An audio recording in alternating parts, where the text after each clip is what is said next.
Hello, my name is Marcus. I'm the compiler of a collection of therapy quotes entitled 1001 Windmills of the Mind. This is a collection of quotes taken from the so-called psychodynamic or psychoanalytic perspective, which long ago used to be called philosophical medicine, because these types of quotes try to link something that we may not know about ourselves, but which is true in terms of felt experience, which we couldn't feel. So it's the unknown known to our consciousness, to make the unconscious conscious, like a good poem tries to do. Right. So we're trying to heal our memories. If there's painful memories, they get repressed. They don't just disappear, they still influence us. So we want to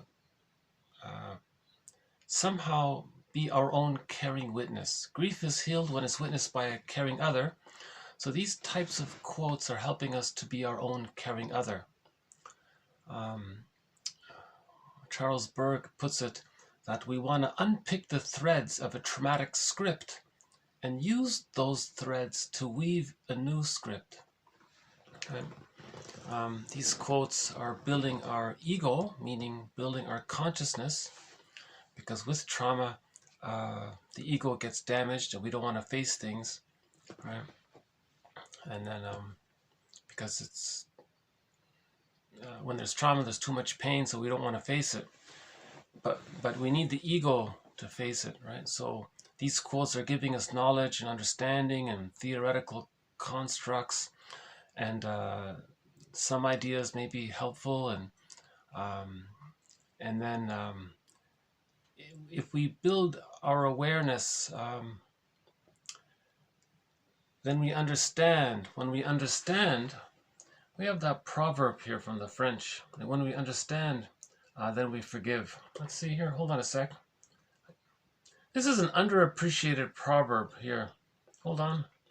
It says, tout comprende, c'est tout pardonner. Okay? To understand all is to forgive all. To understand yourself, but to understand yourself, you also have to understand others. So to understand all is to forgive all, right? A very good quote. So these quotes are helping us to understand all, meaning ourselves. But to understand ourselves, we have to forgive the parent, you see, because we became traumatized by the parents. So we have to understand them so that we can understand ourselves. Reparation of the other and reparation of the self is the same thing. So we have to understand all. I think that's what he means there, self and other, right? And then we forgive the other and ourselves, right?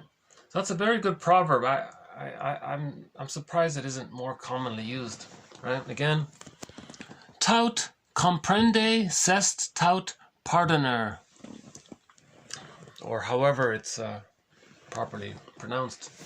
So these quotes are helping us to tout comprende, c'est tout pardonner. And we have a quote in the core collection. Is it Dawson, I think? He says, the willingness to understand and the willingness to forgive are the same.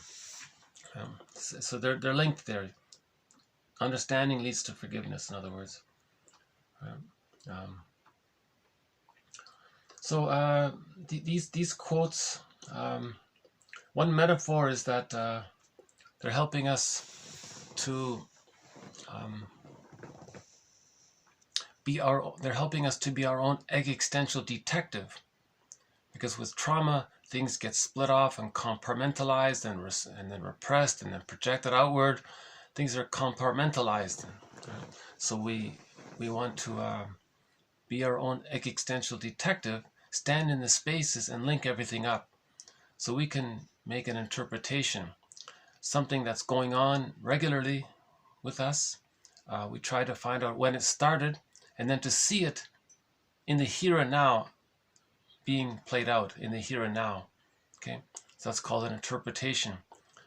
Something that's going on in your life in general, notice when it started, and then notice how it's actively being played out in the minute, right? So in that movie, I Love Huckabees, the guy Albert there, they said to him, his chief complaint was he betrays his feelings. Right? So he betrays his feelings. The reason he betrays his feelings, he learned it. And we saw the childhood scene where he learned it. And that's why in the present, he encrypts the truth. He avoids his feelings. So he betrays himself again. That kind of thing. So these quotes are helping us to be our own existential detective, caring witness, to build a cup, to weave a new script. And we have a few other metaphors about these quotes. To the best of my knowledge, this is only the second collection of therapy quotes of this type ever compiled. The first was done by Gregory Bauer back in 1990 in his book called Wit and Wisdom in Psychodynamic Psychotherapy. And now, over 32 years later, right, we now have this collection, 1001 Windmills of the Mind. This collection covers over 30 topics or themes or threads that run throughout the collection of quotes. We have a thread on the psychology, the psychodynamics of prejudice, the psychodynamics of religion, the psychodynamics of emotional eating. We have a few threads on the work of Edmund Bergler. We have a few threads on what's called object relations theory. Our mentors in this series are Melanie Klein, William Fairbairn, Margaret Mahler, James Masterson, Edmund Bergler, and Karen Horney. They are the main mentors in this series. Robert Bly sort of makes a guest appearance once in a while. And we have some excellent quotes from many other analytic authors. Ogden, Solani, Bromberg, Guntrip, and the list goes on. Every major defense mechanism is a thread on its own. Projection is I think I've compiled all of most, it feels to me I've compiled most of the best quotes on projection.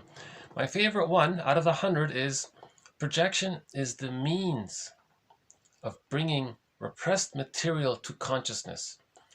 So the metaphor is that, there's an innate drive for healing. We're trying to heal. So how do we heal? We have to be our own caring witness. So how do we see what we don't know? Well, it's called projection. Yeah. So when something's painful, it gets repressed. It's as if the psyche gets the person's own unconscious ego to get the person to think that something outside is or represents or thinks something that belongs to you. So the metaphor is they're holding like a little film projector, like a reel-to-reel in the old movie theaters, right? And the projectionist is your own unconscious ego, right? And the film on the reel-to-reel, that contents belongs to you. And then you look outward and you say, oh, this person thinks that, or this place is that, or they do this. That's like a screen. So you're just seeing on the outside, and you think and believe that the outside has what you're denying. But that's for you to look at the screen as if it were like a mirror to see what's within. Yeah? So projection is the means of bringing repressed material to consciousness, and seeing it outward like that. I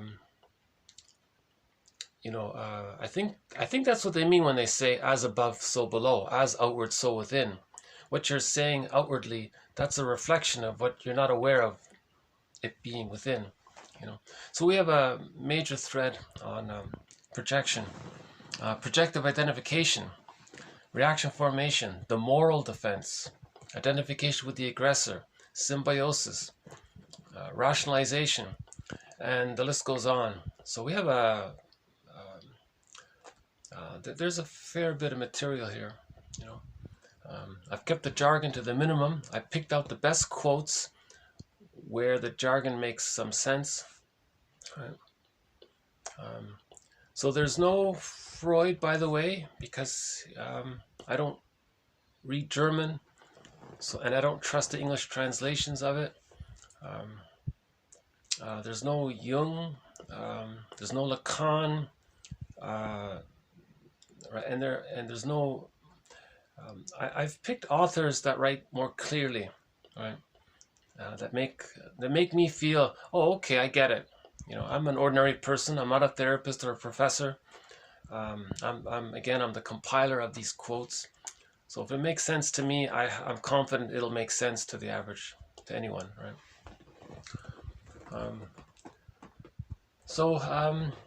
We'll in this video, actually this is a redo. Another one of my needs to redo the videos. Again, I live in the countryside, and when the weather changes, a lot of times they fail. I have to redo them. It's a pity. Once in a while, my redos are better than the original. Sometimes they're not. So hopefully I'll at least make this at least a little bit better. But when I redo a video, I sort of lose my sort of freshness about it. You know, the spark, my enthusiasm is a little different, more mellower, I guess. So in this video, I want to pick up on the thread about why, when the child has an experience with his mother, that in his memories, in his memories of his experience with his mother, he doesn't have a memory of the mother as an ordinary person. Why is it that the child has a memory of her either being a goddess or a demon? What's going on there? And this is a key point here. It sounds ridiculous, but check out TQ 1654. Much of the confusion of psychoanalysis is due to the failure of psychoanalysts to realize that there is a distinction between the mother image that the child makes and the actual mother, the reality of who she is. It has come to be my definite conviction that this is the real impediment to consciousness. Okay.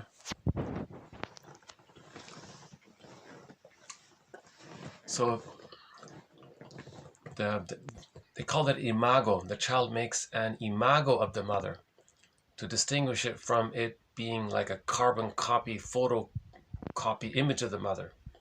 Right? So the child has an imago of the mother. Now in the beginning, it's split. It's goddess and demon. So why is it like that? Right? And if there's trauma, it stays there. And then the person ends up with the prejudiced personality, things being us and them, this all good, this all bad, and it's projected, and then he thinks he's so great, and others are so bad. So there's a trauma there, right? So why does the child have these exaggerated images like in a fairy tale? So again, myths and fairy tales describe a traumatized psyche. Myths and fairy tales describe the images that are in the unconscious, based on the child's experiences with his mother. See, the child's reaction in terms of his images that he creates from the memories and his feelings around his experiences creates these fantasized personifications. So the child has a memory. This memory is recorded in what's called primary process thinking. It's pre-verbal, no words. The baby thinks in images, right? The hippocampus hasn't arrived yet. His cognitive and his language skills isn't there. So he records his experiences in sort of imaginal impressions. And these are widely exaggerated because of his immense small help size, his total dependency. The mother's this giantess in the nursery, hence the goddess and the demon. Things are so exaggerated from the baby's point of view. So we have to look at things from the baby's point of view and what the baby's undeveloped mind might, how it might interpret the experiences for the baby. You see? So that's what we're going to mainly look at in this video here. So we'll begin with the first one. Okay, if a child is refused candy, for example, he may grow up and eat lots of candy in an attempt to make up for his early disappointment. Okay? Or, potentially, he will repeat the situation of being refused. Now, why would he do that? Well, in this latter case, the wish to show up the mother as a disappointing bad mother is more important than the original desire to receive candy. Okay?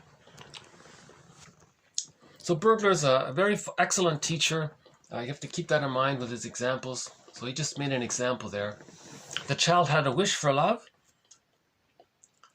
If he maybe got it, if that was partially met, but it wasn't enough, maybe later on he's going to try to compensate and be maybe a little greedy or seek good things to make up for it somehow. But if it was too traumatic, the child associates love with pain too much. He doesn't want to search for love anymore. He's stuck in the anger and the hurt of being so rejected and refused. That's a trauma there. Relational trauma, developmental trauma. He's fixated at the rejection level of not getting even the sense of love being good for him. Right? So his metaphor is the candy there. So in that case, in this latter case, he's so angry, and his main focus is to somehow express his anger towards his mother. Now, how does he do it? Later on, he recreates, he transfers that childhood interaction into the present, coaxes others to be maybe refusing somehow. Then he can feel refused again, and he's demonstrating outwardly, again, creating a mirror. This outward repetition compulsion behavior is like creating a mirror. He externalized his internal pain. He externalized it by recreating it outwardly. That's like creating a mirror, right? So he's creating this mirror, ideally for him to see. So he would look at his behavior and see, oh wow, mother must have really refused me. So one author says, it's as if he's trying to communicate to his mother in the mind. Look, mother in the mind, you see how I'm coaxing others to refuse me? I'm showing you how painful, I'm showing you what you did to me. You constantly refused me. And I'm coaxing others to refuse me to show you what you did to me. Now, mother in the mind, can you see this and change your ways? Now, it's a secondary delusion. He's talking to a phantom. So a traumatic memory is a ghost or a phantom. He's talking to a phantom. But it's as if he has this wish that this phantom will maybe fly into his mother's grave and exhume the body and tell her what happened and travel back in a time machine, return to the nursery and redo things, and then, and then travel back in a time. It can't be, none of this can be done. So Bergler says he's trying to communicate to his mother in his mind, or to others, or to himself. He's trying to communicate to how he was rejected. He was refused love so much. Right, so in the analogy there, he was refused candy so much, right? Again, if a child is refused candy, well, he may grow up and eat lots of candy in an attempt to make up for his early disappointment, or potentially, if it's so severe, he will repeat the situation of being refused. Now, in this latter case, the wish to show up the mother, to show up the mother, means to express in his anger. He wants to tell everyone how bad the mother is. So when he says he wants to show up the mother, that implies he's very angry at the mother. He wants to show her up. Look world, look how bad the mother is. Look what I'm doing. The mother hurt me so much, and I hurt others. I'm trying to tell everyone that the mother hurt me. So that's called a negative magic gesture. It's a secondary delusion, right? So the wish to show up the mother as a disappointing bad mother is more important than the original desire to receive candy. He's lost hope. He's experienced so many disappointments in getting his needs met that he doesn't believe love. He's very negative and cynical and bitter, and he's envious. He might not even bother with greed. He's just envious all the time, and his main agenda in life is to keep on expressing his anger at the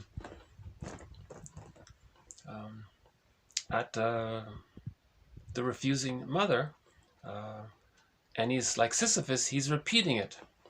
So he'll find some non-threatening substitute other, coax them or imagine them as being so rejecting, and then feel defeated. And then he's saying to his mother in the mind, "Look, mother in the mind, look how I'm never happy." Well, that's what you did to me. What they did to me, that's what you did to me. Now the person doesn't realize that he coaxed the other to reject them, or he purposely chose someone who was cold and refusing, right? Because he's repeating it like Sisyphus. So either we repeat like Sisyphus and give no caring witness to it, or don't look at it, or don't be conscious of it, or we become conscious of it, see that it's a mirror. Okay, then we can work towards the healing the journey, right?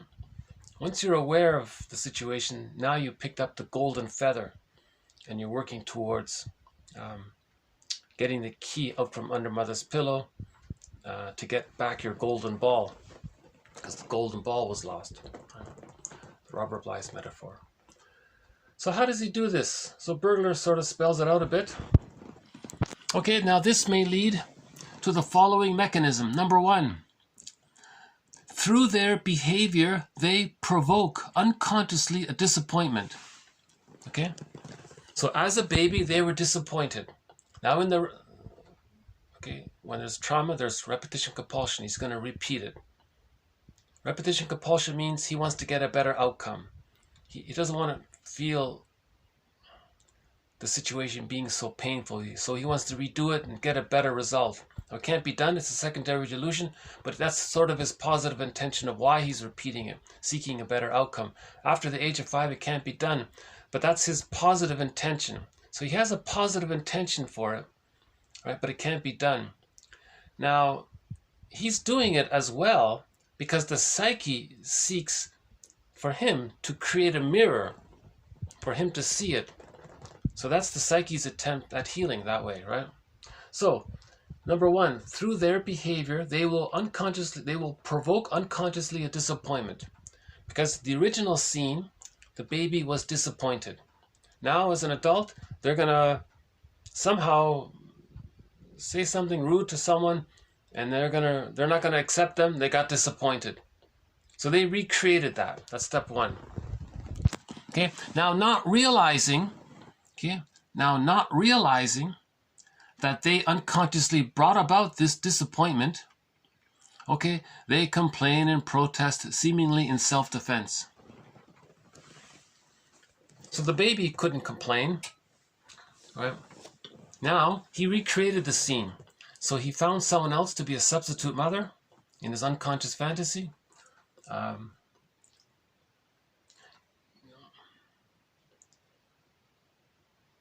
In terms of the repetition compulsion, you have to keep that in mind. In the repetition compulsion, the other person is being sort of seen as symbolically representing the mother, so he can engage in the repetition compulsion. So he provokes a disappointment, and now because he's older, he's going to complain. Look how refusing and bad that person is.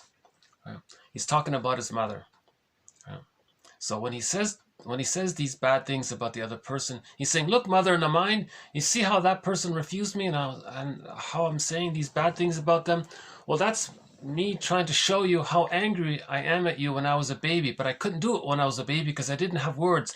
Now I have words, and I'm saying these words to vocalize my anger at you, mother, in the mind." Again, he's talking to a phantom. It doesn't work.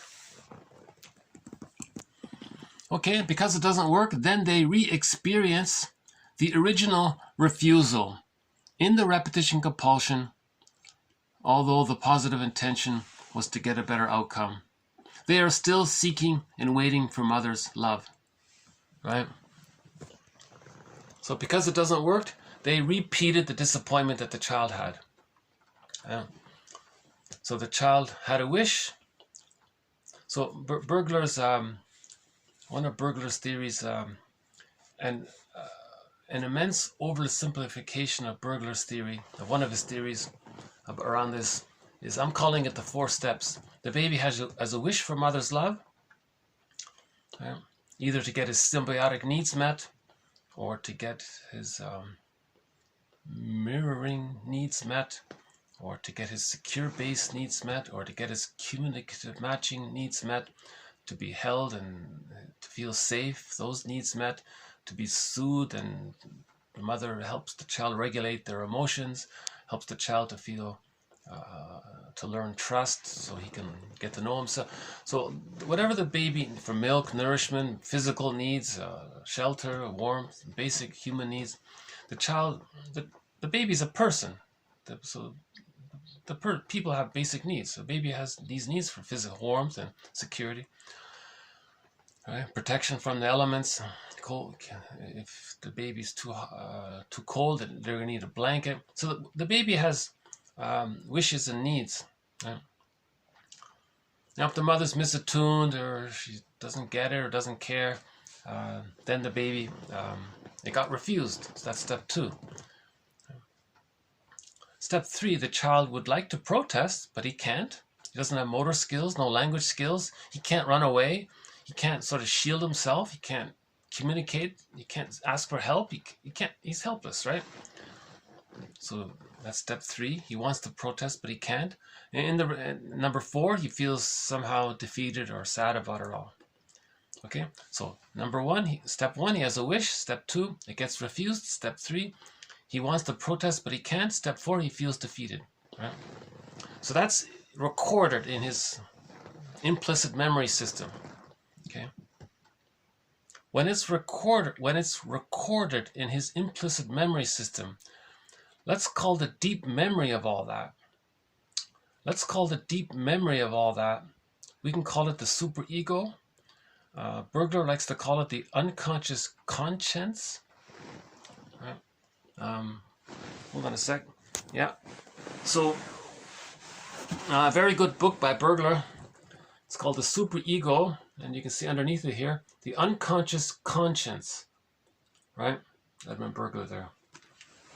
So, those 4 steps in the deep so look, for my simplification, I'll just say the deep memory of it all to keep it overly simplified.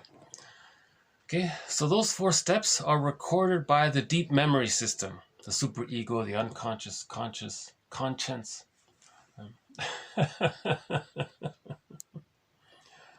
I made a mistake in the core collection. I was saying the unconscious conscious. I should have been saying the unconscious conscience. I'm going to correct myself here. I would say there are a few mistakes throughout this series, but I think most of it is solid. But like Robert Bly says, 30% of what you're hearing is wrong. It's up to you to figure out which 30%. Yeah. So Robert Bly, when he begins a lecture, he opens up with that. 30% of what you're about to hear is wrong. It's up to you, dear audience, to figure out which 30%.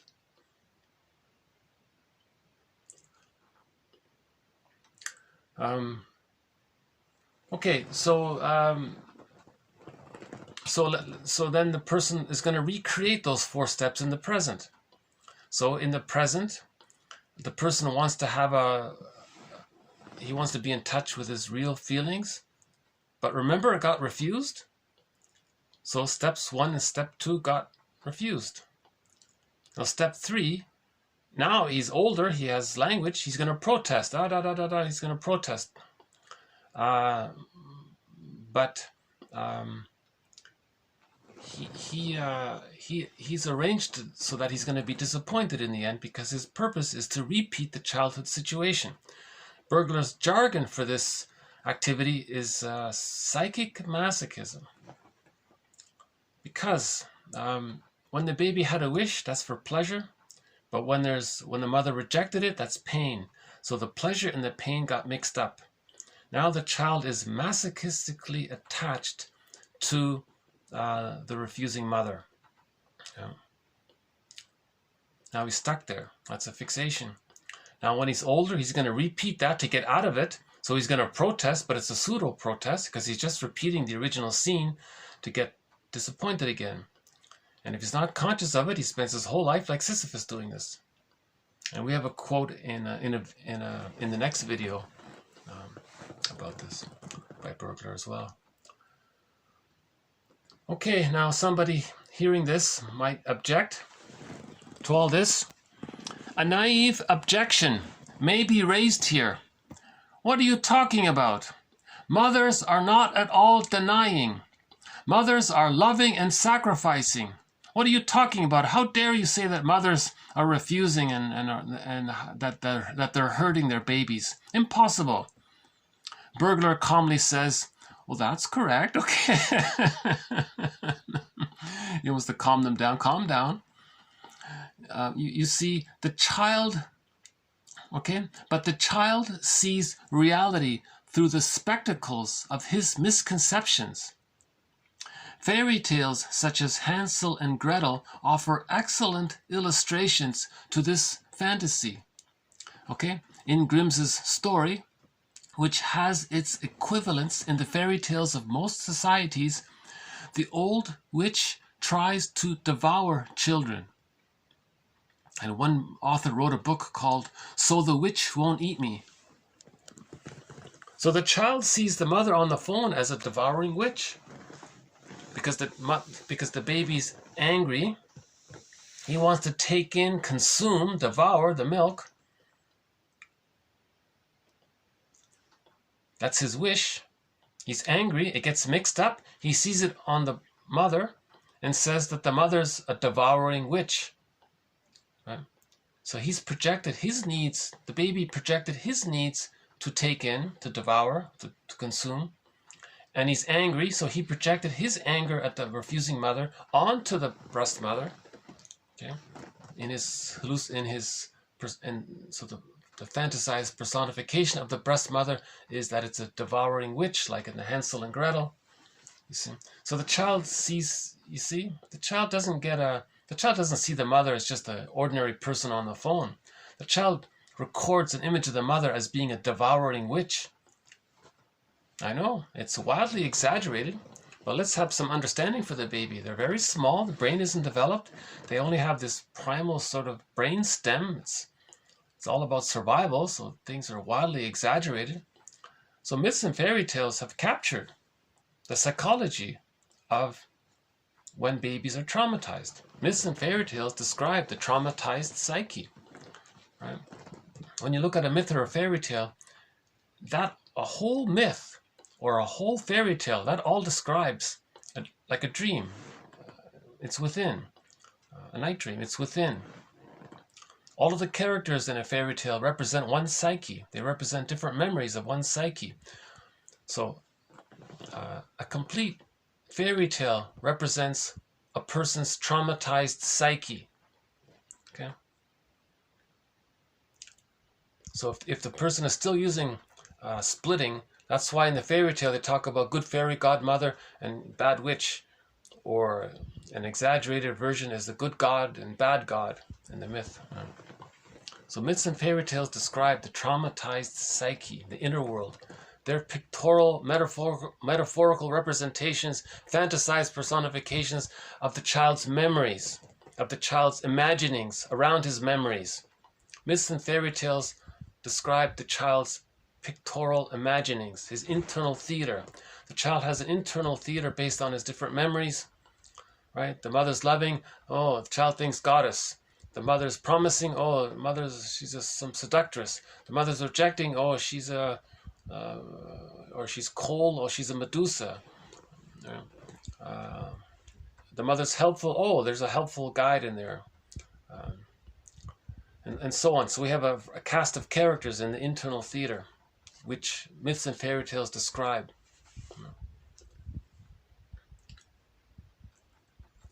Okay, so we're working towards trying to appreciate what Burrow was saying here. Much of the confusion of psychoanalysis is due to the failure to realize that there is a distinction between the mother imago, okay, the mother images, and the actual mother for who she really is. It has come to be my definite conviction that this is the real barrier to consciousness. Okay? So the barrier, because we don't appreciate this. So how do we forgive the mother? So now we know why it's so difficult to forgive the mother. Because we're unconsciously attached to a frightening animal. That's not the mother. The mother isn't a frightening animal. But the child has an experience of being unloved. He takes those memories and creates an image around those memories. And then he's bonded to that image. And that's in his internal world. So he's masochistically bonded to this frightening animal. And that's why it's so hard for him to separate. So that's why we have these theories and we can understand things. Oh, okay, that's why that's why I'm doing something that's self-defeating. Maybe to some degree, I'm doing this as well, right? Bergler says everybody has it to one degree or another. For some people it's more mild, some people it's more intense, right? So Bergler puts it this way. It's as if the person says to himself, I shall repeat the masochistic wish of being deprived by my mother by creating situations in which some substitute of my mother imago shall refuse my wishes. Okay? In other words, his unconscious wish to be disappointed by his projected mother image was so great that it overcame his, quote, good memory of which he bragged at other times. For example, he immediately projected upon me, in spite of clear evidence to the contrary, the bad pre-edible mother image. After having established that fantasy, he could fight me in righteous indignation with pseudo-aggression. The masochistic substructure emerged victorious. Okay? Meaning he repeated it all. He repeated the 4 steps. If he repeated the 4 steps and he still doesn't get it, he says here the masochistic substructure emerged, did its thing again. Right? So the person may consciously say the mother's the world's greatest mother. She cooks the best, the best spaghetti dish in the world. I don't know. So he may consciously think all of these good things, when in reality he's more bonded to the bad witch within. So that person is using the splitting defense mechanism. Again, when the baby's born, he has to think that the mother's good. He'll manufacture the belief that she's good, even if she's rejecting, so the child can have a fantasy bond. The child creates a fantasy bond with the mother because he'd rather have a fake, diluted, illusionary bond than no bond. If the child had no concept of being connected to his mother, he couldn't make it. Because if he accepts the reality that the mother is so frightening, that's too stressful, he couldn't handle all that cortisol. He couldn't handle all that stress. So he does a trick of the mind and he splits things around like that. It's called splitting. Right? So he's bonded to the rejecting mother because the more unavailable the mother is, the more the baby needs the mother. And the more he clings to her and waits for her love. Now the child, in the last video, he's caught in a catch-22. He's stuck, bonded to the mother, waiting for mother's love to differentiate from her. but she's not being loving, so he can't leave her. So he's caught in a catch-22. Yeah. So the reality is he's bonded to the rejecting image of the mother. Because it's too painful, he represses it, creates a fantasy image that the mother's all good, and then thinks he's bonded to the good mother, when in reality he's bonded to the bad mother. That's called splitting. And then he denies the one side. And in later life, if this doesn't get resolved, he can do two things. He can identify with the aggressor, okay, devalue and reject others to communicate that when he was a child, he felt devalued and rejected, creating a mirror for him to see his childhood memories. Or he can accept that he's unloved, project the bad mother onto, like the therapist here, like this quote here. He can project the witch mother onto the therapist and say how bad they are. Now they're in the protest. Look, therapist, you're so bad, and you're not doing this right, and you're no good. And, so he's replaying his wish that when he was a baby, he had a wish to protest, but he couldn't. Now he's going to try to protest. So Bergler calls it pseudo-aggression. It's a fake protest because it's not directed toward the real source. The therapist in the present, that's not the reality. He wasn't the person's mother. Right? So that's why it's fake. Right? Again, okay.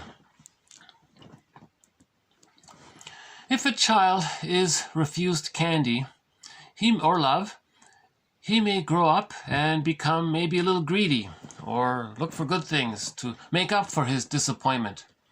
Okay, it's never, so he may adopt the motto, it's never too late to have a happy childhood. So maybe he's going to try to make up for it in some way. That's sort of understandable, right? Or if that's too painful, right? And this idea is too disturbing, and he's too angry. Well, he would rather show up the mother as being bad, right? So how does he do it? One, through their behavior, they provoke unconsciously a disappointment with others. Not realizing they did it, they're going to complain, and then they felt defeated, right? Again, quote, it's as if he says to himself unconsciously, quote, I shall repeat the masochistic wish of being deprived by my mother by creating situations in which some substitute, okay, some non-threatening other person, right, some substitute of my mother image, again, the mother image is like a wolf or a bad animal, right, shall refuse my wishes, right? Okay, so for example, in other words, his unconscious wish to be disappointed by the projected bad witch image was so great that it overcame his fake memories of being, maybe she was partially good and he's holding on to that, but it wasn't enough. You see that when the pain outweighs the love, this is what happens, right? Now, for example, he projected the bad witch image onto the therapist, right? And then he complained to the bad witch image. So he just repeated it, right?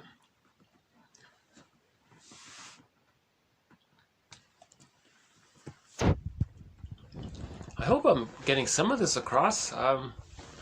If my presentation doesn't make much sense, if it sounds like psychobabble or gobbledygook or something, can I suggest, please read the quote. I have an idea, in this channel, in this YouTube channel, Psychoanalytic Self-Awareness Quotes, there's a search engine within the channel, right?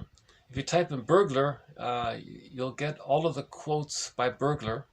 I think they all show up.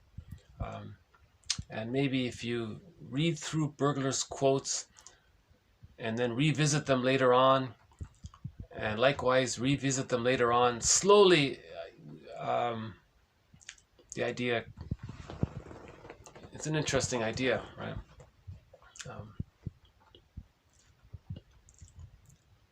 Somebody said that a lot of people are not going to like this theory. What? the baby was refused. Impossible. All mothers are wonderful. They're magnificent. Impossible. No mother would hurt the baby. What kind of cruel mother would did that? Bergler says, well, no, she didn't mean to do it. She just answered the phone. Their situations were there where the mother was caught in her dilemma. Maybe she didn't know how to be a mother because she wasn't loved. It's not quite that simple. You have to see how the baby creates this fantasy world around it. You have to look at how the baby responds to his experiences. The baby's response to his experiences wildly exaggerate the reality. The baby wasn't going to perish, but the child thought, when the mother was on the phone, the child thought, is my mother going to abandon me? Oh my God, am I going to starve to death or something? So the child doesn't know, right? He doesn't have, he just came out of the womb. He doesn't know anything yet. He doesn't know. All he has is this survival sense. Is he going to feed? Great. If he doesn't, he's scared. So they creates an image of the mother as being something out of a myth or fairy tale, one of those frightening characters. I agree, it's a difficult concept. It's hard to describe using conscious vocabulary what might be going on in the unconscious. That's Bergler's point too, right? Okay, so Bergler gave an example of this novelist, right? Okay, this novelist's basic inner conflict pertains with amazing monotony to the psychic masochistic's solution to his relation to the mother image. Now, by mother image, we do not mean his relation to the real mother, but to the misconceptions he built up in relation to that giant org in the nursery. Okay? To this misconception of the cruel, sadistic mother, he, the child in the writer, became masochistically attached. Now this, in adulthood, makes him a perpetual defendant indicted before the tribunal of unconscious conscience. Okay, the deep memory there, the superego. So to counteract this indictment, an alibi is instituted. Okay, in his case, he wrote all of these crime mystery novels. So he externalized how he felt like an unconscious criminal. Okay, so if the mother doesn't meet the baby's needs, the baby feels bad. He thinks he committed a crime. So we have a book called Invisible Crimes. So the baby feels guilty. He feels like a criminal, unconscious criminal to his mother. He did something wrong to his mother. Right? Now this novelist didn't face any of this. He just created some outward fantasies and whodunits and all that. He didn't realize that that's a mirror for how he feels like a criminal. So he failed, and he was repeating it. So he cranked out novel after novel every few months or something. And he spent his whole life doing this or something like that. And he never got it.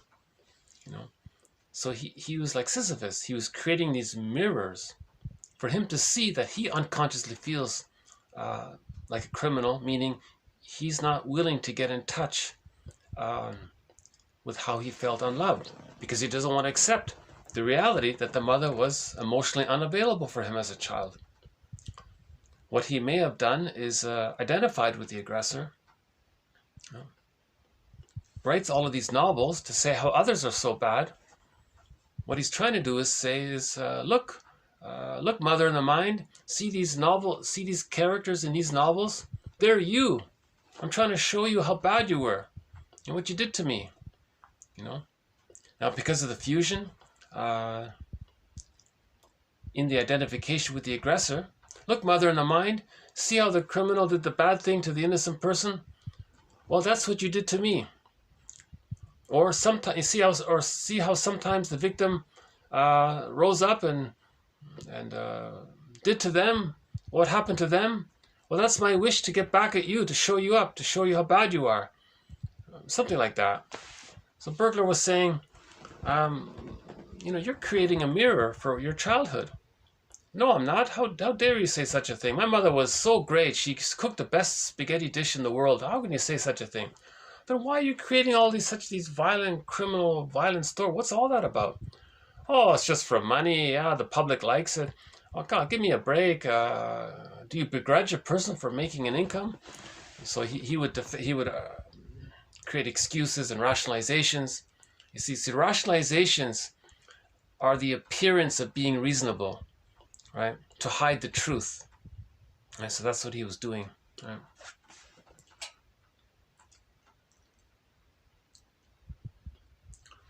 My impression is maybe the reason we don't hear much about Edmund Bergler is because he wrote a book called The Writer and Psychoanalysis, and he maybe exposed how a lot of writers are not using their art to heal the splits. They're not using their art, their writing skill, to understand themselves and others. They're just replaying things. They're just externalizing it, but they're not looking in the mirror of how it's within. So they've gone part way. They've created a mirror, but then they stop there. They don't look within. So Bergler would criticize them for that, or not criticize it, would point that out to them, and they got angry. Yeah. That's one theory around why we don't hear about it. Now, Edmund Bergler is the #1 most prolific author of psychoanalysis here. Here's just a sample of his books, right? This is just a portion of his books here. Books by Edmund Bergler: Money and Emotional Conflicts, The Writer and Psychoanalysis, The Basic Neuroses, The Battle of the Conscience, Conflict in Marriage, Divorce Won't Help, Unhappy Marriage and Divorce, and some others. This was written in 52. Yeah, this one was in 52. First printing 52, second printing 64. Right. So he has 24 books and plus 300 articles. He's the #1 most prolific author of psychoanalysis, direct into the English language. You know, so he wrote about you name it. Chances are he wrote about it. Every topic under the sun. The writer's block is his phrase. The psychology of money. Yeah, we have a quote coming up about the psychology of money. He, maybe we can do one here, just as a preview. So I'll give you a preview of, about the miser here. The miser is a typical example of an orally regressed injustice collector expressing his infantile emotional grievances in adult money neurotic terms. An individual who shifts to money the values stemming from the nursery. Okay. So if he's... So we'll follow up. We'll follow this up. In other words, if there's trauma in babyhood time, they can shift those values, those wishes, those needs, that dilemma into the present, right? Into their present relationship with money. So a person could be greedy and miserly. He's trying to say, look, mother in the mind, look how greedy and my inability to give because I never receive. That's why I can't give, because I'm still trying to get. So he's still in battle with the mother in the mind. A lot of people with Arrested Development end up, as they said, as curmudgeons late in life, misers and all that. Right? So Edmund Bergler wrote about money and fashion and self-defeating behavior and about marriage and divorce. His book is called Divorce Won't Help. He says, if you think that by divorcing your mate, you're going to somehow divorce your inner conflicts, that doesn't work. Your inner conflicts will faithfully follow you into the next marriage. So if there is a problem, run to the nearest therapist, not the nearest lawyer. Run to the nearest therapist, he says. If you heal your inner conflicts, you can save your marriage. Right? Okay, I'll do a couple more quotes about this, trying to understand why the baby sees the mother as as a bad witch instead of just an ordinary human woman. Right? Okay.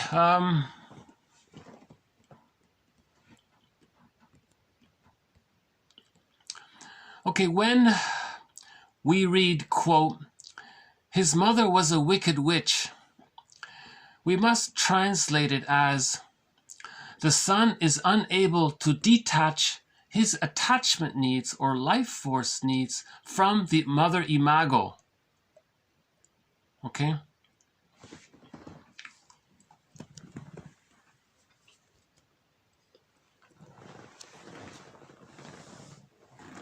So because of the fusion, so remember, the child's self-concept of himself and his concept of his mother, they're blurred in the stage of undifferentiation. He doesn't know where he ends and his mother begins. He thinks it's all him. So he can identify with the aggressor. He can project the aggressor. He can identify with himself, the victim self. He can see his wounded self onto others. He can do it simultaneously, hence doublethink. Now, because he's bonded and stuck, fused in this negative tar pit with this frightening witch image, right? He says these strong things about his mother or to other people. Right? It's not the reality. The mother wasn't a wicked witch. She was just busy on the phone, or she meant well. She wasn't a wicked witch. She wasn't going to eat the child or cause the child to die or something like that. But that's the child's impression. So he's operating out of the emotionality. So that's humanity's third narcissistic injury, that we have this unconscious that influences us. Right? That there is such a thing as a superego, that there is such a thing as the unconscious conscience. Right? That's humanity's third narcissistic injury, that there is such a thing as the idea that we live in two worlds, this internal theater world and our interpersonal, present, external world, that we live in two worlds. Our life force is involved in two worlds. Right? That's called object relations theory. So first, the baby has an external interpersonal relationship with the mother. He creates an internal theater based on his experiences with the mother and the father and so on. That's his internal world.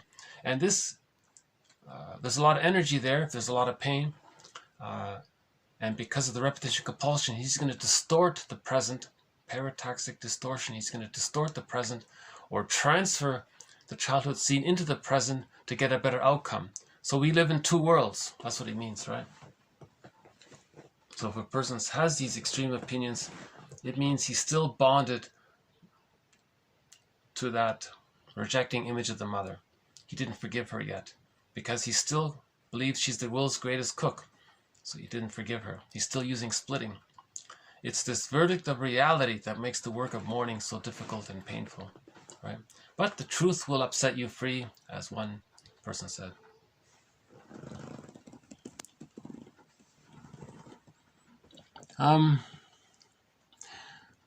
Okay, not only does the Jocasta mother imago, okay, so that's the bad witch, right, stand opposite the hungry, enraged, empty part self imago, their images are interchangeable, indicating a lack of sharp differentiation between them due to their being enmeshed at the same time.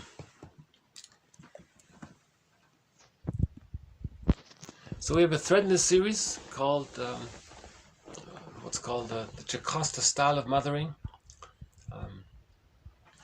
If the mother herself didn't get a secure attachment style, that's a trauma. Later, when she has a child, she wants to communicate to her mother in the mind, look, mother in the mind, I'm not going to give your grandchild a secure attachment style because I'm trying to show you that you didn't give me, by my behavior, I'm trying to show you how you didn't give me a secure attachment style. So that's intergenerational trauma, right? The repetition compulsion of the insecure attachment style. Or the second option is she may have the child and say, at last, someone is going to respond to me, give me due consideration, respect me, do what I say, be there for me, comfort me, be my security blanket, soothe my needs, mirror me, see me, be there for me. So the child that's called childhood parentification. The mother parentifies the child. So that's called the Jocasta style of mothering, those two activities, right? In other words, the self-help slogan is, mothers are there to meet the needs of the child, not the other way around. If it is the other way around, that's called the Jocasta style of mothering. Yeah. So if the child has the experience of his mother using the Jocasta style of mothering, his imago of his mother is this wicked witch. Now that's fused with his self-concept of the hungry, enraged, empty part self. So they're fused there. So you have face to face, you have this devouring witch and the child's hungry, enraged, empty part self. Now he may identify with the witch and then put others down because to communicate that his mother put him down, or he may project the witch image onto others and say how bad that other one is. So he's fused there, so he can do both. So again, why does the baby have these unrealistic images? The baby acquires, okay, if it's loving, let's say, if the baby acquires a positive emotional mother image which is at first an animal-like multimodal representation, the neural mother image networks in the infant brain are initially subcortical, and possibly right hemispheric. So it's something about the brain. I don't know the biology of it, but there's something about the brain and the neural networks that help to explain why the baby has an image of his ordinary mother as a bad witch, wicked witch, right? Or devouring animal, or something like that. Okay, one example here.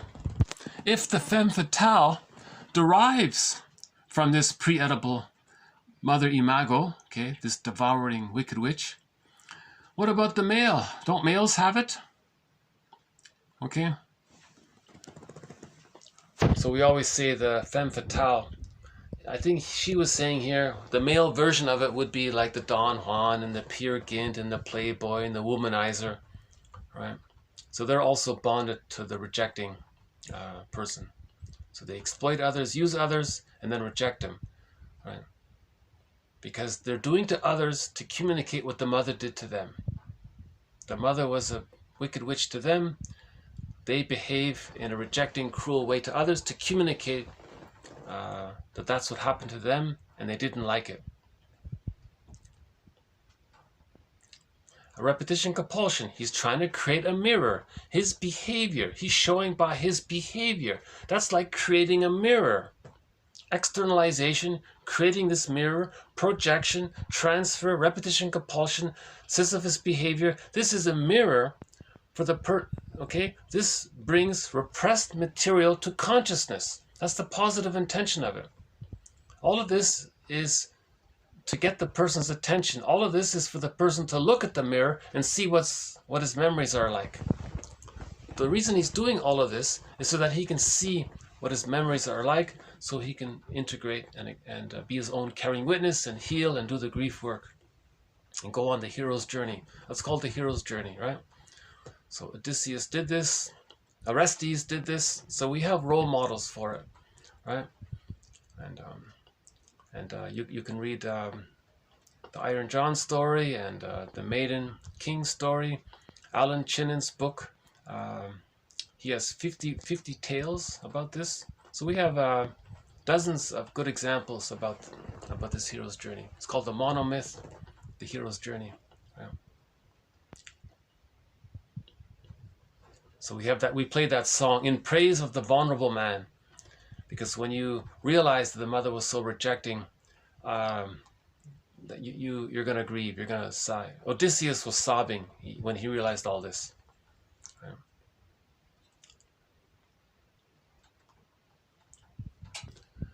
Yeah, how are we doing here? A little rain today. You want to see the rain? Okay.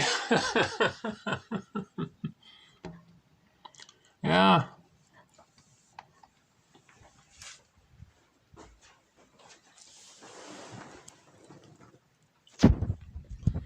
I think my new strategy is, if I'm going to take a little break, when I was outdoors, I used to just turn the camera around and show you a seagull. But now I'm going to use some of these. I've started a new thing where I'm going to take some art books and maybe just randomly flip through some artwork. So we did a couple already. So this one is also from the museum, the Metropolitan Museum of Art. The book is okay. But this one is poems for young people, they say. Talking to the sun. So let's see what we have in here. Okay. Okay, talking to the sun here. An illustrated anthology of poems for young people. So I'm just doing this to take a little break here. Yeah, see, I like this one here. We've seen this one in the other book. This one here. Right?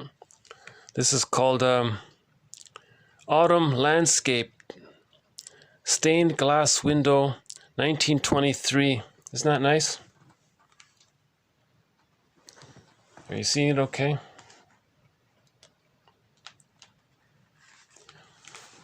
Let's see if I can find another.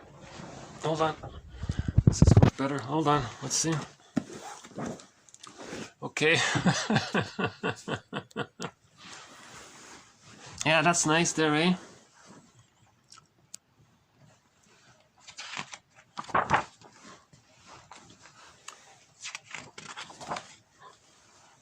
Oh, that's nice. What's this one here? Number 8. Okay, Garden at Vaucresson, 1868. Tempera on canvas. Okay. Oh, here's an indigenous musical instrument, I think. An xylophone. Okay, what's this one called? What's that, number 7? An xylophone in the form of a two-headed dragon. Wood, metal, bamboo. Oh, no, Javanese. Oh, sorry. Wood, metal, and bamboo. Okay, Javanese, 19th century. Okay.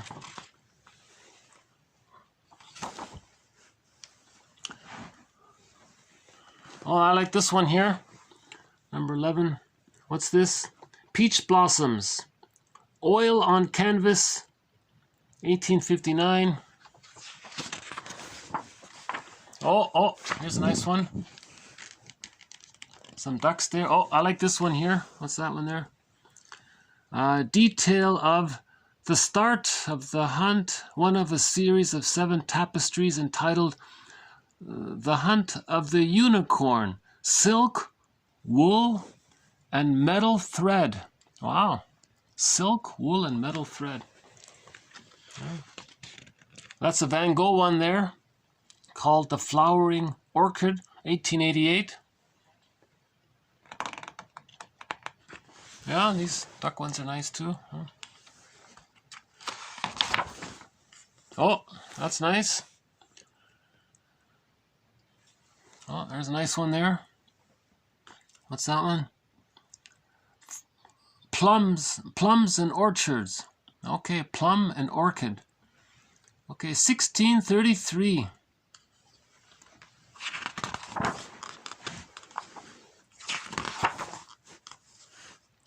All the pretty horses.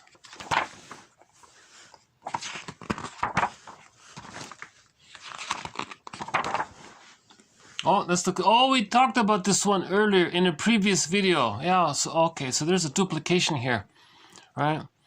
So this is yeah, so this is a Van Gogh again. It's called The First Steps. You see? That's nice, eh? And the idea is that you follow the child's biological readiness. When he's ready to walk, you let him walk. Don't prematurely push him to walk before he's ready. Then he'll feel a lot of pain around it. Right?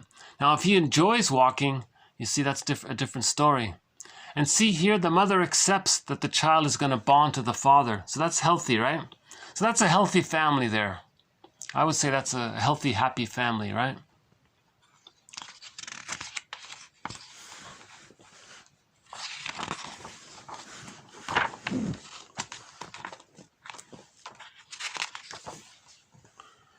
Oh, I love this one. Oh, look at that.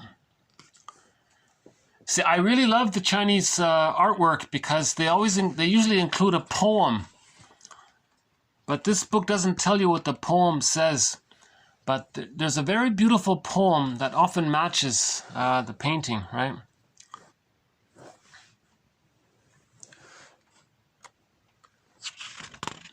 So this one is called, what's it called here? Watching Geese. Okay. Hand, scroll, ink, color, and gold on paper. Look at that. $12.35. Yeah.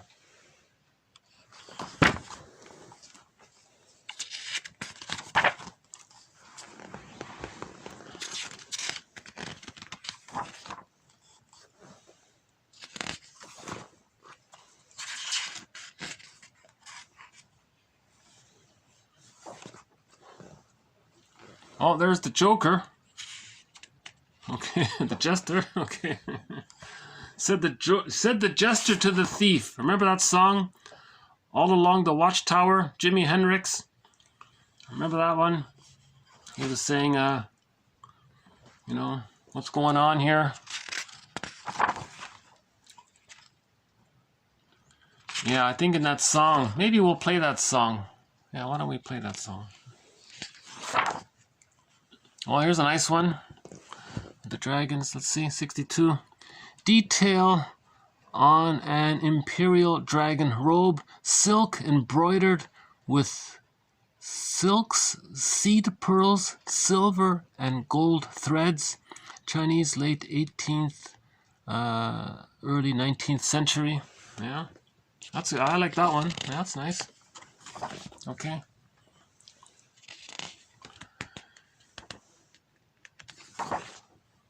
Oh, a rabbit. Yeah, horse there. Oh, Call of the Moose. Oh, Emily Dickinson. Oh, no, sorry, correction. William Blake. Oh, here's if everyone knows this one. Tiger, tiger, burning bright in the forests of the night. What immortal hand or eye could frame thy fearful symmetry? Okay. It doesn't look so fearful there.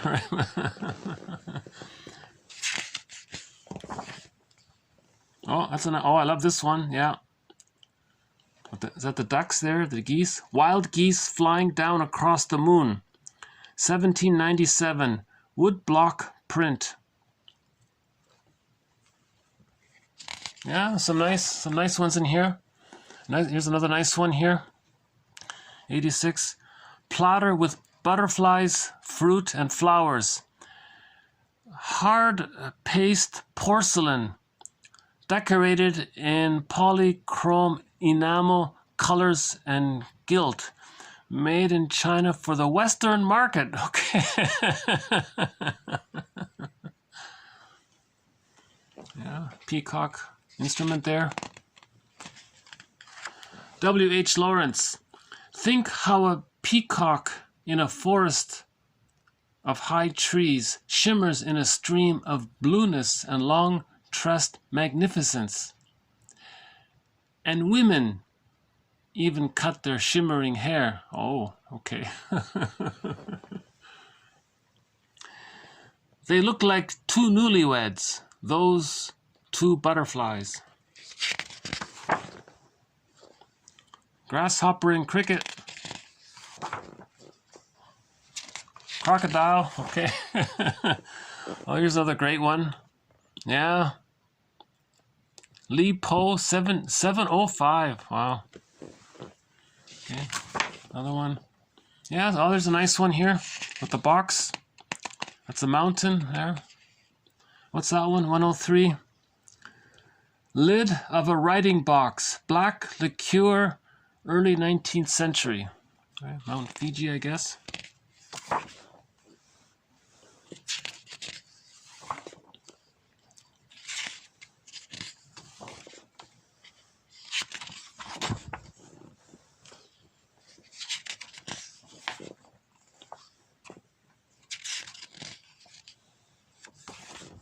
Oh, okay.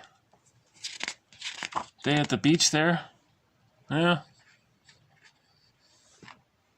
Yeah, that's nice. It's nice. Oh, this one again, the no roof one. Sleeping on a ceiling. Okay.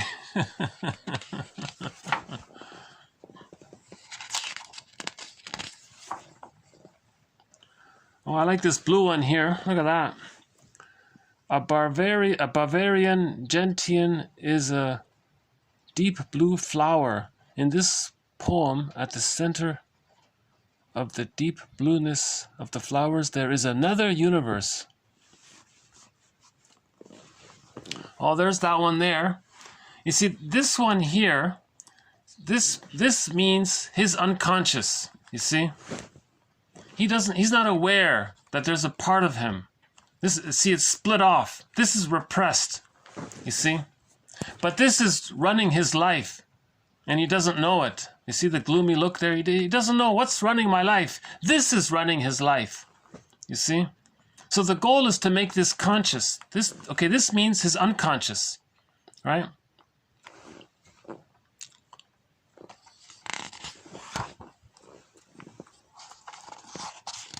Another lizard. Mr. Lizard is crying. Okay.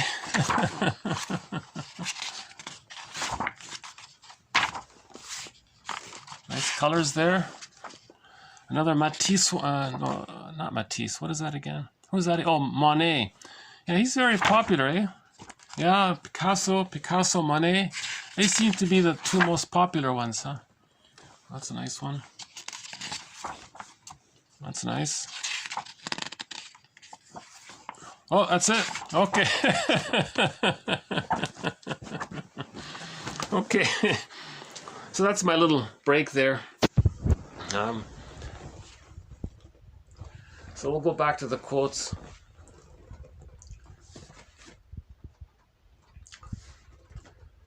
Okay. Next one here. When a child feels unloved, the child protects the mother image by not loving himself. Jesus, that's a ouch quote. That one really. Again, when a child feels unloved, he protects the mother image by doing to himself what the mother did to him, and that's how he's protecting her. So the child, it's as if the child says, "Mother, I need your love so much." The mother says, "Sorry, child, I can't love you." "No, mother, please, please." Out of the pain of it, the child identifies with the aggressor. He becomes her to have a connection to her. The child has to have a connection to her. Now, what is this connection based on? The connection is based on the mother rejecting him. So he rejects himself to have a connection to his mother. It's as if he's saying to the mother in the mind, "Look, mother in the mind, we're alike here. I'm doing to me what you did to me. You see, I'm giving you empathy. I'm seeing you. I'm mirroring you. I'm giving you your needs. You want to be seen. You're trying to say to your mother that you weren't seen. Well, here I am, showing that I'm seeing you because I'm doing what you're doing. I'm creating a mirror for you so that you can be seen, because you have a need to be, because when you were a child you had a need to be seen and it didn't get met. Now I'm offering that for you. Look, mother, I'm devaluing myself because you're trying to say that when you were a child you were devalued. So the child is creating a mirror, right? That's called failed empathy. It doesn't work. The mother is not going to get her empathetic needs met. Or the mother realizes that she created a mirror, and then she looks in the mirror and sees and recognizes that when she herself was a child, she wasn't seen. And then she can work through the mourning process that way. So once we look in the mirror, we can begin the healing journey. Once we look in the mirror, once we realize that we created this mirror so that we can look into it and see that's and to see our traumatic memories, then we pick up the golden feather. Then, like Robert Bly says, we follow the tracks of our own wound in the forest and realize that those tracks are the tracks of the psyche's innate drive for healing. The psyche's innate drive for healing. This can be personified as a god. So Robert Bly says, when you follow the tracks of your own wound in the forest, you realize that those are the same tracks of a god. He means, Beatrice or Aphrodite or Poseidon or Athena. That's the personification of the psyche's innate drive to heal the person. This higher power that wants to heal us, right? Just like a person gets a physical hurt, the body's trying to heal it. If there's an emotional hurt, again, the psyche's trying to heal it. The body-mind is connected. Right?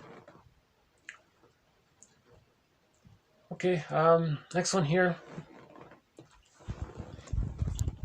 In his ecstatic states of the mind, he experienced a union with the cosmic mother imago.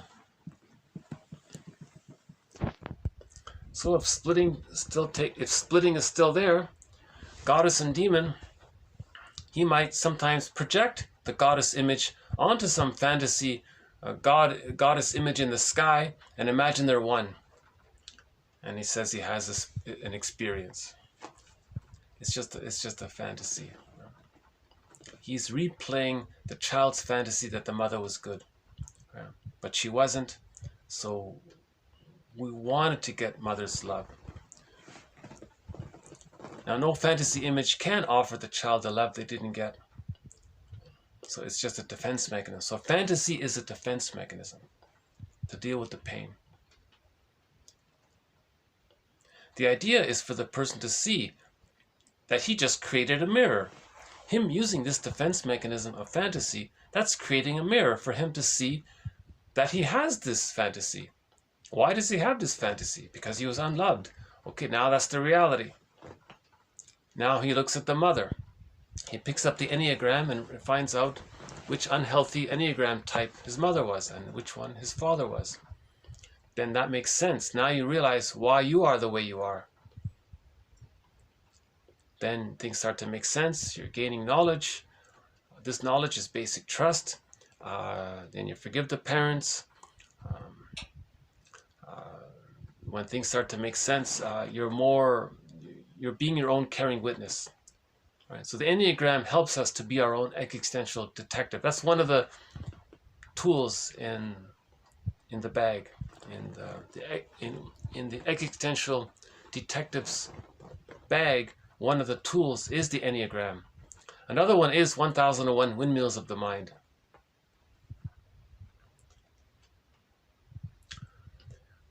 Okay, related to all this is that all of this activity that the child does, he's taking refuge in his grandiose part self. Okay. So again, when the child's unloved, the self-concept is split. The true self is repressed, but the grandiose part self is still there because of the biology. Up until the age of 18 months, the child has the grandiose part self. So he holds on to that and takes refuge in the grandiose part self. That's the primary narcissism. Everything's about him, omnipotence of thought. He's a magical. Again, when the baby's in the womb, he has hallucinatory, unconditional omnipotence of thought. Everything gets automatically met. He doesn't even have to think about it. Unconditional omnipotence of him getting his needs met. So again, the baby's in the womb. He has a need. It gets met automatically. He doesn't really have to even think about it or ask for it. It just gets met automatically. In the extended womb, for the first 4 to 5 months, called the stage of social symbiosis, in the extended womb, humans come out too early, so you need this extended womb. In this extended womb, this continues. He thinks the mother is an extension of him, that the mother and everything around him is there to serve him. Now he might have a thought, the mother's attuned, and the needs get met.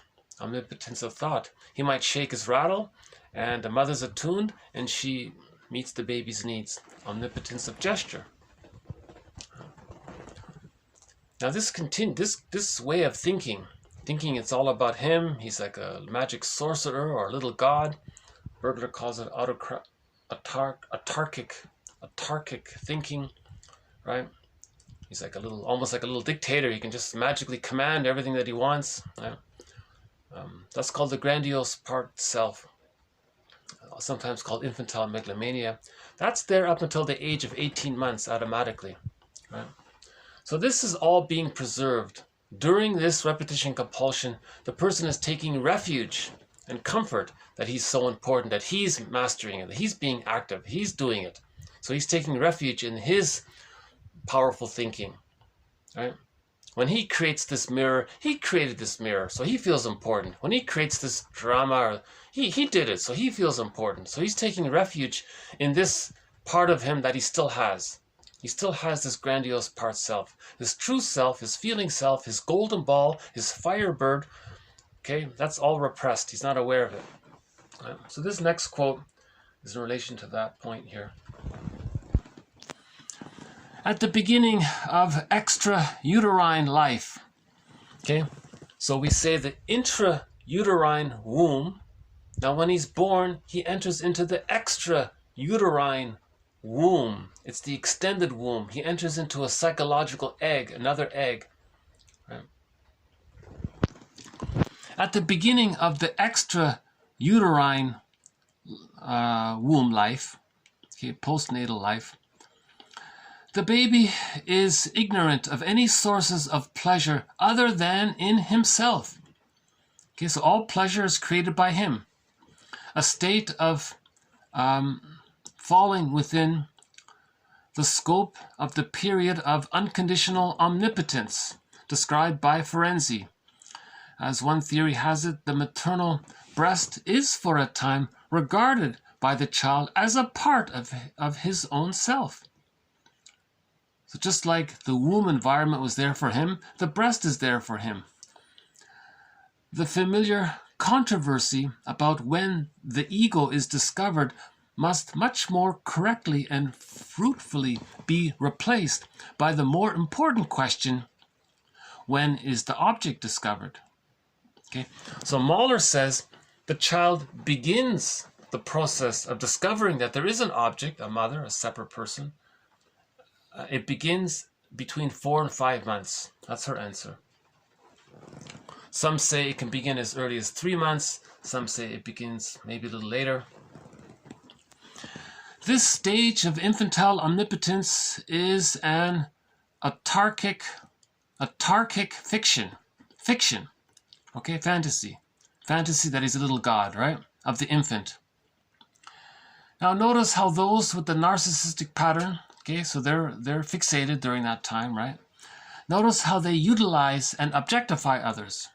They don't love or respect others as persons in their own right, as whole persons. They more so seek narcissistic restitution due to the psychic fixation during the time when they were at the breast, during the time of their autarkic fiction. So people with the narcissistic pattern are still psychologically operating out of this, thinking it's all about them. They're so entitled, they're so important, they're so special. Everything is there to serve them. They don't have love and gratitude. Love and gratitude enters the psychological picture with differentiation. The child needs enough love to differentiate. If he doesn't differentiate, or if he identifies with the aggressor, that means he didn't get enough love. So it didn't enter the psychological picture. His main emotions are hate, greed, envy, grenvy, schadenfreude, vindictiveness, spite. Right? He's angry. It's the hostile mind, they call it. That's Leon Saul's book. Right?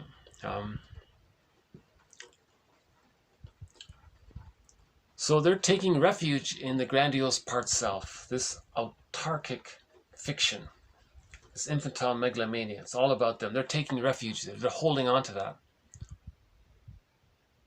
So if they're unloved, they hold on to the grandiose part self. It's fused with the mother being so great. So the etiology of the narcissistic pattern is a fusion between the person's own concept of the grandiose part self, which he has. It's fused with the image of the mother as being so rejecting or so great. It's split, goddess or demon, but powerful. So the mother is so powerful and he's so special. That's the narcissistic pattern. They think they're so great and it's all about them, that kind of thing.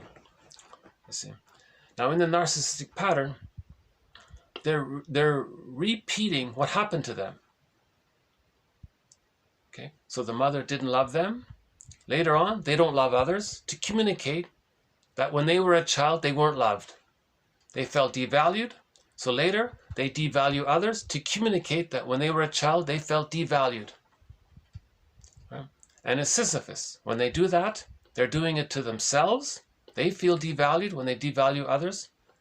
To communicate that, they devalue others to communicate that when they were a child, they felt devalued. By doing that, they feel devalued. Now they do it again, and they're caught like Sisyphus. So this Sisyphus behavior is meant to be a mirror for him to see that he was unloved. Now, if he does look in the mirror, he needs to look at that story, Orestes. Because to separate from the mother, you're going to face the Furies. The Furies represents the persecutory anxiety. When the child's not loved, he feels persecutory anxiety. Now, we have that story with, but he did it. Orestes said to his mother, I didn't like how you didn't love me. I didn't like how you used me and exploited me. Okay, I get that you didn't get love, but why didn't you just change your ways, and why didn't you break intergenerational trauma? I didn't like how you didn't break intergenerational trauma. You know, so the person's going to be angry at the mother. The metaphor is Orestes. He got angry at the mother. Now remember, in the courtroom, in the court scene, it was split there, representing the splitting. Athena sided with Orestes. So he achieved a psychological birth. He separated. He differentiated. So he did it. Odysseus is doing the same thing. Okay? He's resisting the sirens. So he's going forward. He's doing it. So it can, a person with the narcissistic pattern can heal. It's covered in Masterson's books. James F. Masterson. He talks about his approach on how he has healed people with the narcissistic pattern. It's more difficult, of course. Their Gordian knot is more tight because they have identified with the aggressor. Their false self, they think that's their true self. They have no concept of a true self. They think their false self, their hate and their greed and their narcissism, their envy and their rationalizations around it, they think that's the reality. That's who they are, and that's... Love and gratitude haven't entered the psychological picture. So they have more work to do. Like in the Odyssey, it takes 20 years to face the unconscious. The metaphor of facing the unconscious is the sea voyage. Odysseus had a 20-year sea voyage. Right? Again. Right? There's Odysseus. He had a 20-year sea voyage. Now that scene, by the way, is when he went into the underworld. When he visited the underworld, he saw Sisyphus. He looked into Sisyphus's face and he saw that it was his face. He saw Agamemnon. Agamemnon is the metaphor of how we betray our feelings. So Odysseus recognized that he betrays his feelings. He saw Jocasta, how he wasn't loved by his mother. So when he left the hell scene, he's going forward. He's not going back. The sirens are saying, oh, this journey's too difficult. Just be a mama's boy, be a Don Juan, be a Peer Gynt, be a womanizer, be a playboy. Oh, it's okay, just stay the old way. He says no. He ties himself to the mast. Now my theory is the evolution is he's not even going to hear it. That guy there with the wax in his ears, that represents him not even hearing it. But in the beginning, he has to maybe control himself a little more. He says no to going back. He can't go back. You can't go back. No man is going to go back to that once they realize it. Once a man realizes that they've been betraying themselves, you know, they're going to do everything they can to move forward and heal. So Odysseus did it. So they are our role models. So Orestes and Odysseus. Yeah.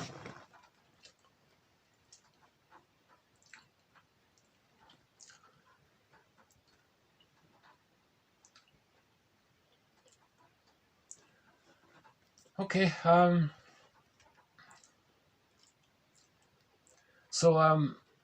thought I'd play for today's song. I just heard a little story about Jimi Hendrix, so I mentioned about Jimi Hendrix there. If you haven't heard it, I thought it was an interesting story. There's a guy named, once upon a time, there was a guy named Randy Wolf. Randy Wolf. He grew up in a musical home. His uncle owned some kind of music club or something. So at the age of 15, this guy, Randy Wolf, walks into some music store. He's going to buy a guitar.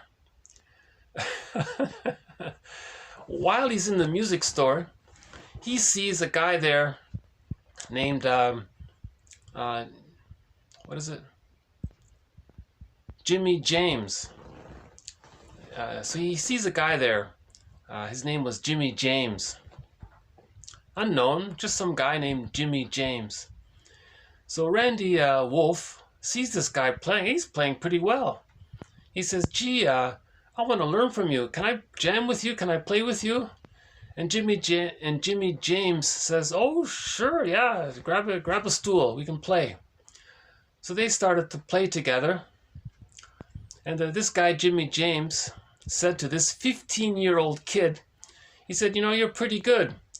Why don't we start a band together? Really? We'll start a band together? So he was very excited. So they started a band. It was called Jimmy James and the Blue Flames. So Jimmy James and the Blue Flames. So in the Blue Flames, the drummer was named Randy something, and Randy Wolf was named Randy Wolf. So it was confusing. So Jimmy James called, because he was from California, he called him Randy California, and the other Randy, another Randy, right? So Randy Wolf became Randy California, right? So this guy Randy, and this band, Jimmy James, he changed his name to Jimi Hendrix. So Jimi Hendrix's very first band, right, was Jimmy James with Randy California. Okay. I thought that was an interesting story, so I thought I'd play Randy California playing Jimi Hendrix's rendition of the song All Along the Watchtower. Everybody knows the song, so I'll just do a quick read through here. All Along the Watchtower. Okay, the Joker and the thief, right? They're having a conversation. So this song is, you got this Joker guy and you got the thief, and the Joker says, wow, what are we caught in here? What is all this? There must be some way out of here. There's too much confusion. I can't get no relief. And the Joker imitates the common man, and he says, wow, look at all this greed here. They take my wine, they drink my wine, and they plunder the resources here. None of them along the line know what any of it's worth, because they're so greedy. Now the thief says, now don't get too excited, because he's a thief, right? Okay. There are many here among us who feel that life is, they've given up on life. They have the narcissistic pattern. And we've been through a lot here. So you know, all along the watchtower, princes keep their view. Okay, while the women, okay, so they're just having a party there, decadent lifestyle. Barefoot servants, so people are poor there, creating poverty. Right? And they end the song here with a nature scene. Well, there's a wild cat in the nature scene, and because they were distracted by two riders, and the wind begins to howl. So that's why so that was just a way to end. I don't think that there's some big profound meaning there. It's just a nature scene to end the song. So this was just sort of a interesting little conversation about greed. The song's about greed, right? Watchtower, rich people, the prince, and the watchtower, right? So even the Joker is fed up. Even the Joker says, "Oh my God, these people are I'm entertaining these greedy people. Wow, they're way too greedy." Even the Joker can't take it. The jester, he's meant to be like to provide comic relief, but he got to the point where he can't take it. It's just too painful how greedy they are, right? And he's identifying with the victim. He's saying, you know, look at the poverty they're creating. And I guess the thief identifies with the aggressor because he's a thief as well. So the thief is the voice of the greedy people. He says, who cares? So the Joker is very upset about it. And the song ends with the wildcats are howling and the wind is blowing, so time moves on about it, kind of thing. But I thought that was interesting how even the jester got sick to his stomach, and he got disgusted with the greed. You know, even though he's employed by them, he got disgusted with the greed. I thought it was interesting about that. I didn't know that about this song. So it came up because I heard that story about Randy California. So I'll play this. I'll play a bit of it in the background here. So Randy California is the lead singer so his own band is called Spirit. His big hit was called "I Got a Line on You." I got about the line. I think maybe it comes from Jimi Hendrix. So I'll just play some parts of it.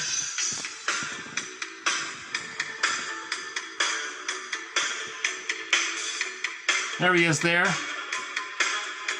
Young guy, right?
Okay, so thank you very much. This has been TQ 1650 to 1661. We talked about this very difficult topic. I think this thread on trying to understand why the baby sees things in a way that fairy tales and myths are described. Why do children see things in a fairy tale way, in their unconscious fantasy? And if there's trauma, we operate from the emotionality of that world to try to get a better outcome. We want to create the internal world peaceful. We don't want this conflict between the goddess and the demon. That's splitting. Again, the baby is loved, that's the goddess. The baby is unloved, that's the demon. That's splitting. Okay, so then in pop culture we say the conflict between love and hate. It's not really a conflict between love and hate. It's the ongoing use of not being able to forgive the mother to heal the splits.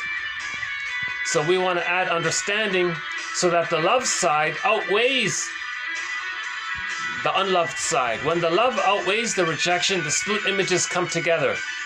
When the split images come together, we're healing. Then we get the key out from under mother's pillow. So can I refer you to TQ 1554 and TQ 1612, 1612. TQ 1554 and TQ 1612. That's the metaphor of how we can be our own metaphorical alchemist. When we forgive the mother, first we have to recognize that we're bonded to the wicked witch image. Then we detach from her.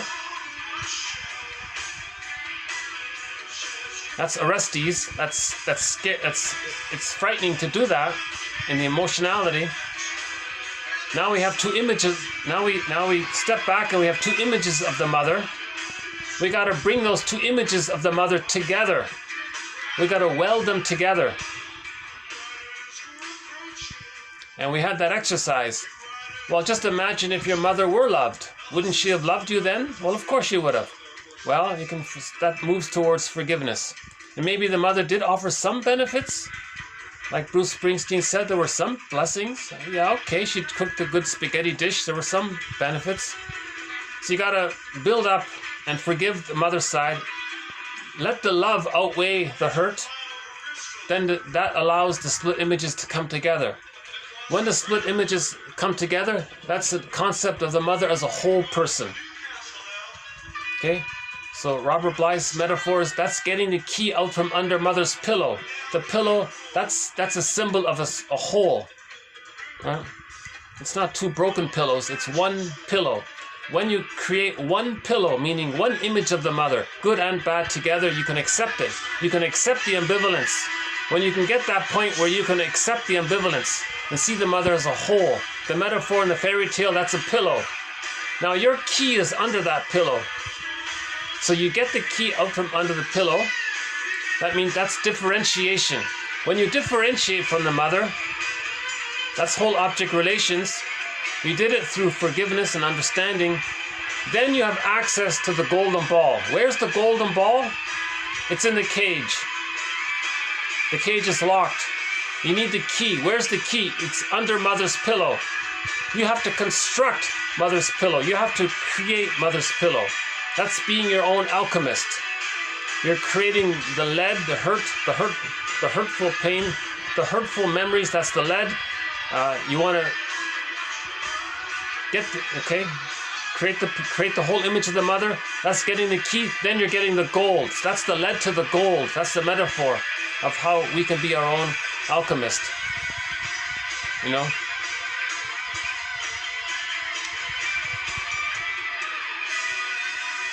You know, maybe in this song, the Joker being so disgusted with the greed of the masters, maybe the masters can say, gee, even our own comedian is disgusted with us and he's vomiting. Maybe that's for the princes and the trillionaires or whatever. Maybe that's for them to see, geez, when I was a baby, was I disgusted? Was I fed improperly and did I vomit? And I made the Joker vomit? Does that mean that when I was a baby, I was so unloved that I had to vomit? Oh my God, did my mother refuse me so much and that's why I'm so greedy and stingily and miserly, because I transferred nursery values onto money? Right?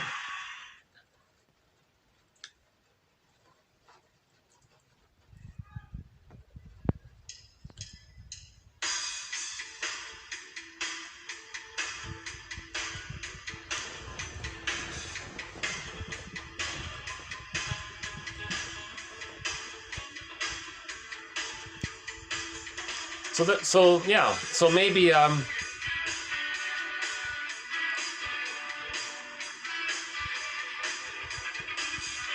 maybe the Joker projects how he was unloved onto the others, and him being attracted to greedy others makes him realize maybe that the mother was greedy towards him. See, it works both ways, you see. As above, so below. So for the king and the joker, they are both mirrors for each other. You know, for both of them to see in each other's, that both of them were unloved. Natural, normal, healthy development is I'm okay, you're okay. Everything else is an aberration. Greed is an aberration. Humans were put on this earth to cooperate, not to compete, to cooperate. I'm okay, you're okay. To build and cooperate. Humans were put on this earth to cooperate. Natural development is the baby comes out of the womb, he's loved. He temporarily thinks that he's not okay and his mother's okay, but by the age of 3, things get sorted out, and it's I'm okay, you're okay. For 150,000 years, this naturally occurred. But 10,000 years ago, something happened with the birth of, the theory is, with the birth of farming and agriculture, and things changed. We panicked, we got all the serotonin, we were afraid to lose what we got, so we panicked and we pillaged. Then we suffered the children, we traumatized the children to give them the prejudiced personality, so they would be tools to create the us and them, to create poverty, to plunder. Then we invented religion to promote repression. When there's repression, there's projection, that leads to prejudice. Okay, and then we have so that links into our thread on the psychology of prejudice. I highly recommend getting this collection of quotes just for the psychology of prejudice. We have a core main thread throughout this entire series on the psychology of prejudice, and we cover both sides, the internal dynamics of repression, projection, projective identification, rationalization, and other factors, repetition, compulsion, negative magic gesture, Sisyphus. We have the internal factors interwoven with the sociological factors, the birth of farming, inventing religion to create the prejudiced personality, and then you got religion and propaganda and schooling and suffering the children and bottle and how they interrelate, right? So one of our major threads in this series is the psychology of prejudice. To the best of my knowledge, this is really the only collection of quotes that in depth discusses the psychology of prejudice. Yeah. Now, in the process of discussing the psychology of prejudice, we have sub-threads. Right? The sub-thread of religion, suffering the children, propaganda, the school system with Jane Elliott. Right?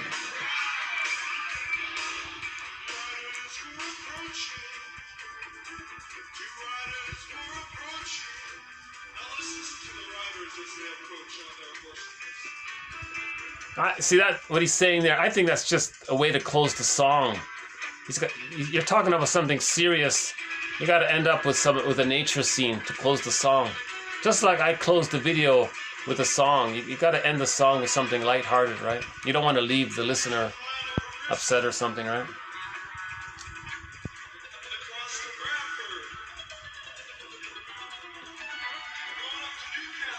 So I would say the best quote in here. What's the best quote? Well, they're all excellent quotes. There's no best quote here. But I feel very connected to this quote here, 1654. Much of the confusion of psychoanalysis is due to the failure of psychoanalysts to realize that there is a distinction between the mother image of goddess and demon and the reality of the actual mother as an ordinary Homo sapien. The mother is a Homo sapien, not a mythological creature of a goddess or demon. We have to understand the difference between Homo sapien and goddess and demon. The goddess and demon is our inner memories The outer reality is the mother as a Homo sapien. So we live in two worlds. That's what we're talking about here. To understand how we live in two worlds, how the inner world affects our relationship with our outer world, right? It has come to be my definite conviction that this is the real impediment to consciousness. Okay? So to reach consciousness, we need to understand the difference between how myths and fairy tales represent the traumatized psyche. Okay? Myths and fairy tales are true on the inside.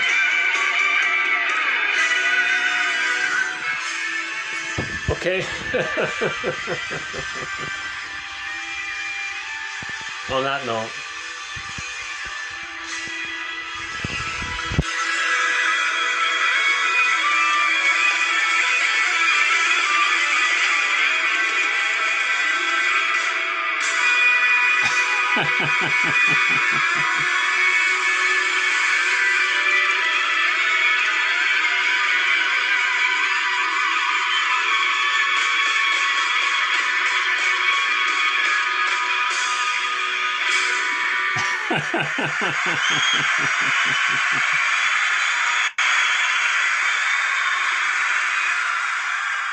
Okay.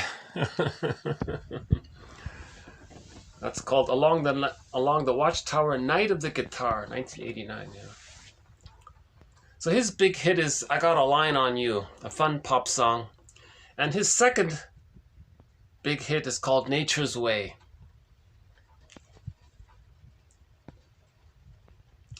If you're not familiar with Nature's Way, that's a great song. Check it out. Nature's Way by the band called Spirit. So Randy California's band is after he left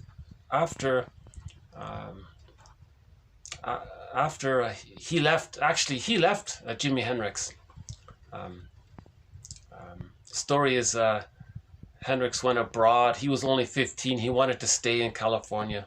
So the band broke up, and then he started his own band called Spirit. And he has two hit songs. One is called I've Got a Line on You and Nature's Way. The two best cover versions of Nature's Way, in my opinion, is the one by Christopher Cross, Nature's Way, and by Streetheart, the band Streetheart, Kenny Shields. The last song he sang before his passing a few years ago was Nature's Way, Kenny Shields. Yeah. Canada's, possibly one of Canada's top singers, a guy named Kenny Shields of the band Streetheart. Yeah, we've played a couple of his songs, Star and Storyteller, great songs. If you want some good songs, check out Star, Storyteller, Here Comes the Night, What Kind of Love Is This? The lead singer is Kenny Shields, and before he passed, he sang Nature's Way, a cover of Randy California's song. It's interesting, yeah. Yeah, we learned a lot from YouTube. Some more rain here. Hold on. Let's see.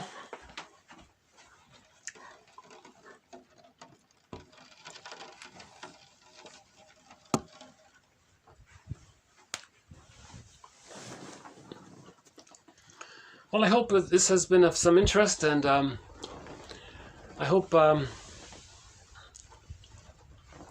this is the start of a new thread, basically, of how we can better understand how we live in two worlds, the internal world and the external world, right? And how we transfer our memories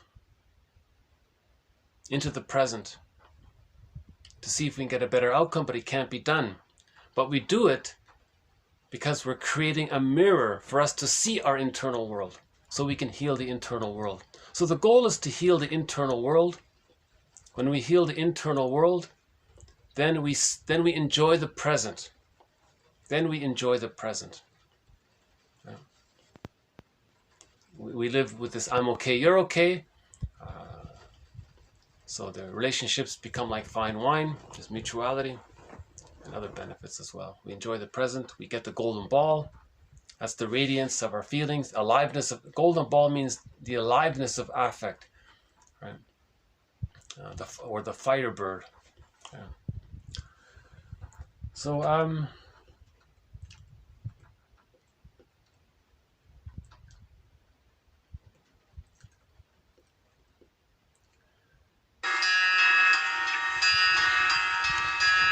Beatrice Deer is one of our main musical voices throughout this series, 1001 Windmills of the Mind. So I thought I'll play one of her songs. This one's called Na Lu Li Rama. Na Lu Li Rama.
Okay, so thanks very much. More to follow. Bye for now.